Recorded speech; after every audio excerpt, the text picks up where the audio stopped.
All right, my fellow agents, welcome back. It is Tuesday, and it's Black and White Movie Review Day. And today is going to be the Three Stooges in orbit. Sort of. They eventually get there. This is their fourth motion picture, and it's pretty good. I got to see it in the theater way back when. I don't remember how old I was. This is our 752nd episode. We have 950 subscribers now, only 50 away from 1,000. Thank you all for being here. And if you could, please like, share, subscribe, leave me a comment. Let me know what you think about this movie. Let me know what you think about Joe Dorita as the third stooge. I like the movie. I think it could be better, but only slightly. It's fun. That's really all that matters. So let me know what you think about Og and Zog and the Martians in general. Just watch a little longer if you could. I'd really appreciate it. And are you ready? Let's take off and get into orbit with the Three Stooges.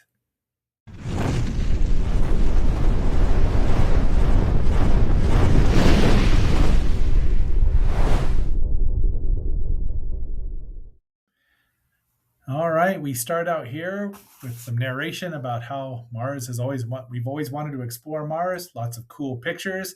I believe this came right out of one of the illustrations from the War of the Worlds. That's not a War of the World Martian. I don't know what is. And we got some different ones here, and something that looks vaguely familiar to me for some reason. But it's missing. The face is a little different now, isn't it? And this one is kind of cool. It's even got a ray gun. And then we have a robot Martian. And now we've got Normandy Productions, the Three Stooges. Now this is Larry Moe and Curly Joe Dorita. And I like Curly Joe all right. He gets a little love here. Well, me and my friends love Larry and Moe. We love Curly's brother Shemp and his fat clone Joe. It's such a delight to boogie and hustle, dancing all night doing the Curly Shuffle. Hey! So, and that's all we're going to hear from the Curly Shuffle. But poor Joe Besser doesn't get any love. Three Stooges in Orbit, 1962, runs a long 88 minutes, 87.28 minutes. A long 88 minutes. It could be edited. 15 minutes could be taken out. There's padding in here. As a kid, maybe I don't remember. I remember laughing at a lot of it, but I don't remember how old I was. I was old enough to know that was not Curly. They might call him Curly Joe, but he was not Curly. But the credits are fun. Emil Sitka, a longtime Stooge compatriot, and was going to be the third Stooge when Larry passed away, but then sadly Moe passed away before that could ever happen. The movie was directed by Edward Burns, who Moe thought was their best director. He might be their best director, but he needed a better editor. Let's see. Where else? We're Normandy Productions. That would be the producer there was Norman Maurer, who was Moe's father-in-law. And we've talked about him in the past already. So we'll get along here. And I loved seeing this right away. This copy did come from the Internet Archive. I think it is out on DVD somewhere, but was good. It was just a fine copy. I've stayed at the Roosevelt Hotel. So I know exactly where this is. The Egyptian theaters over here by Shoe City. All of this has changed. Well, a lot of it's changed. I just like seeing Chuck's.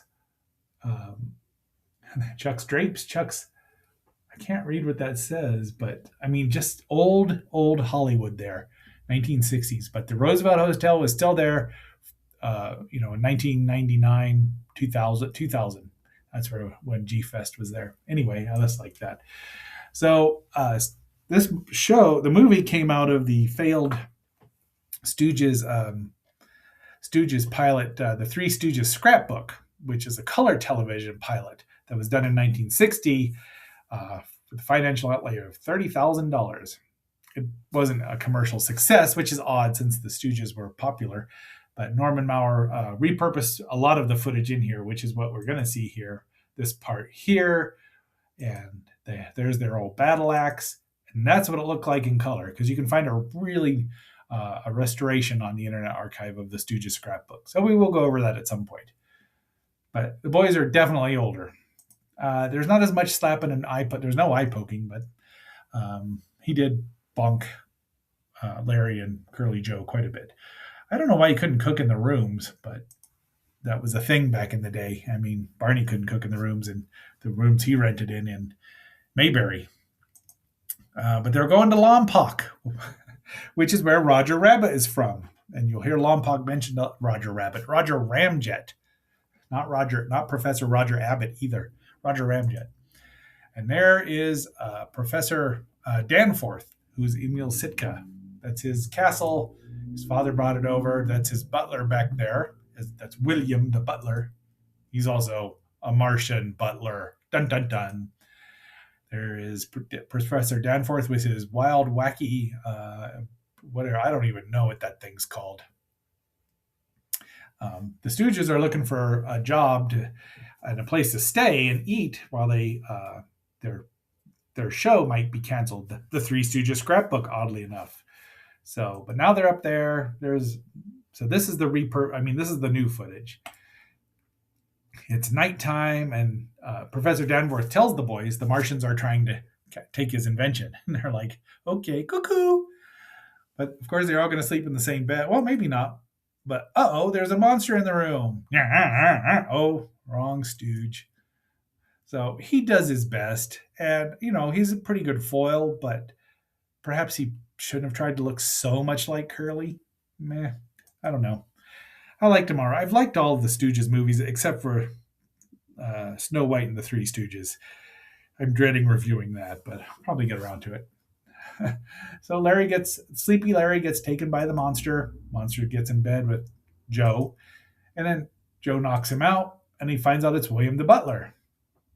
They clonk Larry once too because they thought he was another monster. William starts yelling at them in Martian, so we do have subtitles, which are some of them are pretty funny. And they don't know what he's saying, but he zaps the shotgun that Joe has, and it disintegrates it. Now, that ray gun is from the Forbidden Planet, in case you're wondering. It's hard to see there. The professor faints. The boys run out, and then William talks to his Martian council. Now, the Martian chairman is Nestor Paiva, who we've seen in The Creature from the Black Lagoon, The Black Scorpion, you name it. We've seen him a couple of times. And his I don't know who his two henchmen there are. They're kind of Frankenstein, Universal Frankenstein monster inspired, even though this is Columbia Pictures, but they're Martians. So, but they have subtitles, and their language just sounds like they made it all up right away, and it's kind of funny. The subtitles are funny. So they warn them about that, but look, this is what they're going to use to hurl against the Earth. Those flying saucers also look vaguely familiar. They're from Earth versus the Flying Saucers. And he's sending Og and Zog. These two are not Og and Zog. I don't know which one's Og or which one's Zog, but we'll see them in a moment. Professor Danforth calls up his local policeman there, who laughs at him, and off he goes to find the boys because they just left. They ran out. They're leaving. They're headed to Hollywood, which is 146 miles away from Lompoc, apparently. I think Lompoc is an actual place, and I think it's in north, just north of Hollywood there, but probably up the grapevine there, maybe toward Bakersfield. So, but they finally get to the show, and you can see all this, and it's in color. They're on the air. The Breakfast of Stooges. Nyok, nyok, nyok, nyok. Not one of them says that because that's a Curly. Emil gets there still in his nightgown and his overcoat. This guy's their sponsor. He wants to keep him. This guy's their producer. He wants to fire him. He gives him 10 days to come up with an idea to save it. The professor there says, I can make electronic cartoons of you and it'll be a hit. So off they go. These are the regular cartoons looking very much like, I don't know who animated these small bits here or even the rest of the ones. This looks very similar to what we were getting from Jay Ward Productions there, Rocky and Bullwinkle, which was a big hit by this time, 1959. Moe gives him a stooge slap, and there's Og and Zog. I don't know which one's which. They send William back, but to suffer a fate worse than death, apparently, going back to Mars, because he doesn't want to go back. And there's an owl, just because I love owls. And there is, that would be Carol Danforth, played by Carol Christensen. And she is Professor Danforth's daughter. It's nice to have her in the show. Otherwise, there wouldn't be a single woman in here. We had enough of that on Shaolin Saturday, didn't we? And there's the full-size boat thing. Boat tank. Heli boat tank. I don't know. It's probably got a name that I don't know. But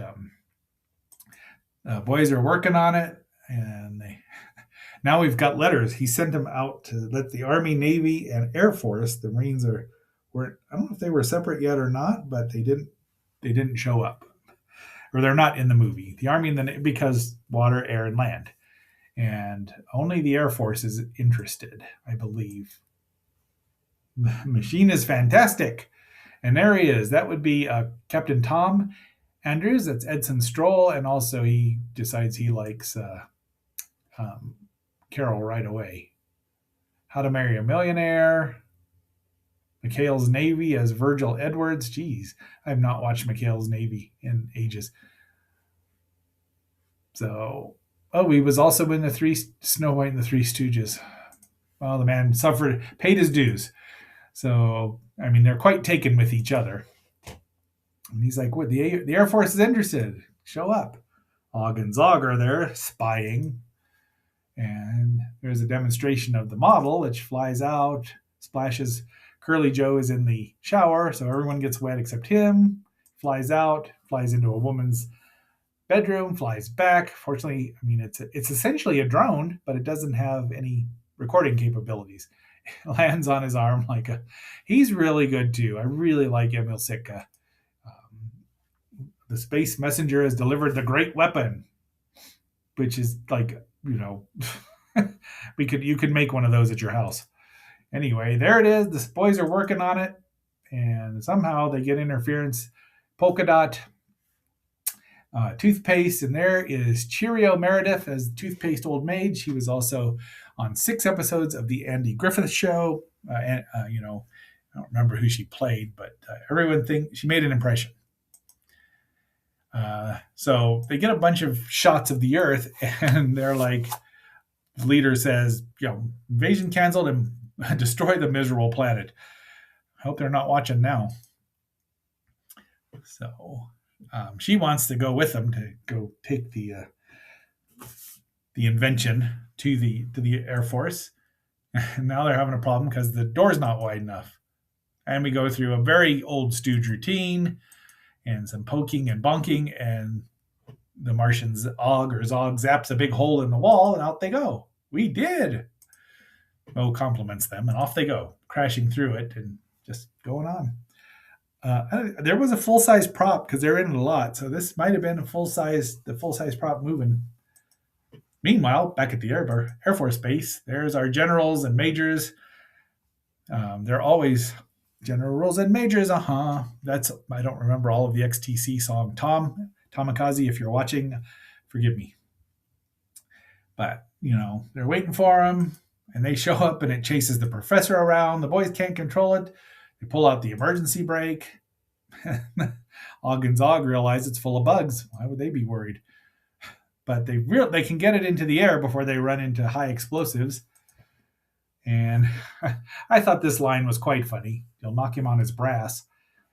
That would have gone over the head. That would have gone over my head whenever I saw it between age 8 and 11 or 12.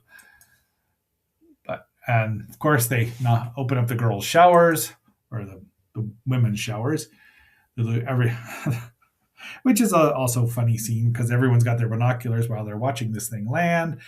Pies. We know what's going to happen. Pies. So the general's mad at the captain, going to court-martial him. They kick out the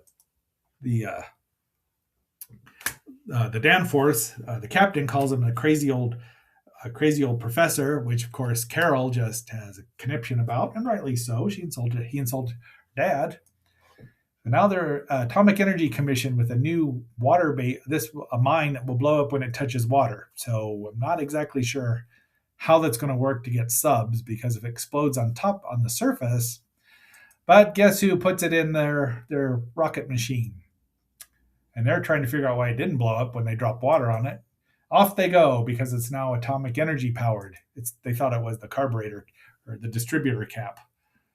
And they're just going. So see, all of this could be condensed. You could take 15 minutes out of this movie. I know it was 65, maybe 10 minutes out.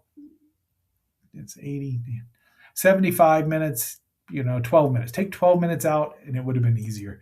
Because a lot of this is just them going around making faces, but then they launch them finally. 2/3 of the movie, they launch into orbit. They head past the moon, and the Martians are impressed, but they think they're going to burn up in reentry, but they don't, so they head back to Earth. I like this shot too. And here's some just some easy mats where they go back past Ellis Island. They go past the Acropolis in San Francisco. They're flying all over the place. This atomic energy thing really is powerful. And there are the actors that play Og and Zog, who are George and Nice and Robert Barnes. I don't know which is which, because George played Og and Rayford Barnes, not Robert, Rayford Barnes played Zog. I don't know which is which, but they get some funny lines. It's nice that they got to have their faces in the movie as well. Plus, since they didn't speak Martian, they land, everyone's happy, and he's invented the electronic animation to make electronic cartoons. Aren't electronic cartoons just CGI cartoons? 1962, they were predicting this. The movie was released in Los Angeles on June 20th, and the rest of the country on July 4th, 1962. So I saw it probably maybe 10 years later, probably longer than that, but I just don't remember. It was at the Trojan Theater in the summertime. It's finally perfected. They're going to attach the great weapon to it. The professor gets to Stooge slap him while he's painting them so that they'll look good on cartoons. The captain shows up to apologize, and she is ice cold. She's as cold as ice. She's willing to sacrifice their love. I suppose, and this is what they look like. They're dancing to rock music. He thought they were trying to kill ants. And the Martians think they're other Martians. And now they read the subtitles. So that was a clever thing. I think they did that in one of the shorts too. They were going to zap them, but the boys get knocked themselves out. So they just leave and go. So they commandeer. See, they've got the death ray on there. They commandeer the ship. Captain is like, okay, it works. We got to go. So the boys hop on. Captain doesn't believe him till they start attacking and blowing things up. We get more footage from the Earth versus the Flying Sausage, but no destruction, no real destruction. This is a comedy for kids, after all. It made a lot of money. Box office was $1.5 million, which it probably didn't cost more than a couple $100,000 to make. But so this goes on while they're on top of there. The jet's there. They're shooting at him. Everyone's shooting at him. I just like the old AM radio there. That didn't change for decades. But they're back again. You can tell they're still in Los Angeles. But hit them where it hurts the most. They're actually not in Los Angeles. They're in Anaheim, and they're going to blow up Disneyland. At least a scale model of Disneyland, which they've targeted, but fortunately, they stop it and see more stock footage of just bombardment. The bombardment could have been shortened a lot. And I guess it was supposed to be an A-list picture, so it had to be 90 minutes or so. But yeah, see more. The Navy's now into it. There it is. They finally realize what they've done. They're like, you lunkhead. So they send Joe to stop it. And there's the cartoons, and their sponsor there, the Colonel Smithers, probably, because he doesn't even look like a Colonel Smithers. He's all happy. The producer's not. He's like, they got to get here in 2 minutes. So find a target and destroy. Joe stops it. This is very Curly-esque, so obviously, but he doesn't get to do all the squealing, and he tries. They accidentally shoot a laser shot at Mars, which explodes, and rocks the city, so it's really powerful. Now they've got the gun, idiot. Mo uses it to launch the top off, or and I thought there'd be something about a joke about smoke, but nope. There it goes. Then the Martians are still here, and we know that when the that atomic bomb hits water, it's going to explode real good, and it does. So they arrive at the studio, and they're not going to make it, but there they are, heading down. Pickwick Books. This is real. They crash through just in time. Everyone's happy. He's like, I love the show. And at the end, the Martians are dancing to boogie woogie music. Because if you can't beat them, join them. And that is the ever loving end. And I like the movie. So I like the end. And I just think that it could have been, you take 12 minutes out of it and it flows a lot faster, and it would have been funnier. Because there's just a lot of repetition that's supposed to be funny and didn't really do it. But having said all that, tomorrow is Wednesday. I'm not exactly sure what we're going to be reviewing tomorrow, but it'll be fun. And it is just a hair after 4 o'clock. It is time to do a recording of the first episode of GD Explanations of the New Year after our holiday respite. So stay tuned for that. And until our next assignment, I am X7, signing off and phasing out.